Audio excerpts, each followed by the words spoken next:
This video, I'm going to walk through how to change circular piercing time in WARDCAM.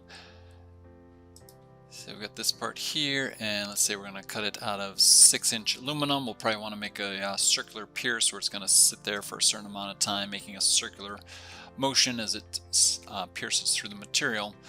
So the piercing time is in your material database, and turn on the advanced button and go to the other tab. And this is what it's going to use for the circular piercing time, the speed that it's going to make the revolutions at, and the diameter of the circular pierce that you want to make, and then it calculates how many turns that it's going to make based on those numbers there. We're going to leave these numbers here for now, although it's probably far too short for 6-inch aluminum. Just want to show you how to change it. Hit our next button, we'll put a toolpath on here, we'll make our CNC file.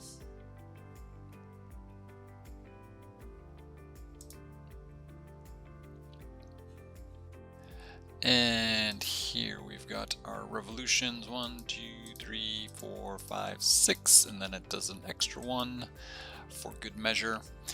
And we find out that that is far too few revolutions, that we need many more revolutions.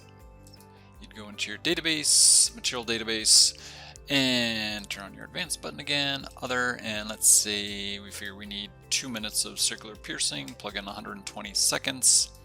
Recalculates how many turns that it's going to need to make for that, 139 revolutions. Save and exit. You think, okay, piece of cake. CNC button again. Replace that. So in the background, we've got the old one that we just looked at with the 7 revolutions. Click on yes to load the new file, and nothing has changed. We still have 7 revolutions. What's going on? I told it 120 seconds.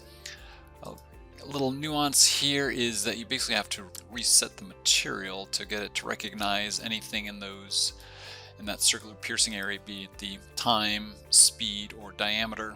So if you change any of those and you want them to take effect, just come back to your parts area here, and you can just choose a different material to reset things, and then go back to the material thickness that you actually want. Hit your next button, put your toolpath back on there, hit the next button again, and then click on the CNC button again. And now when we reload this, now we've got all those turns that we need for 2 minutes of circular piercing. So if you have any questions on that, let us know. Thanks.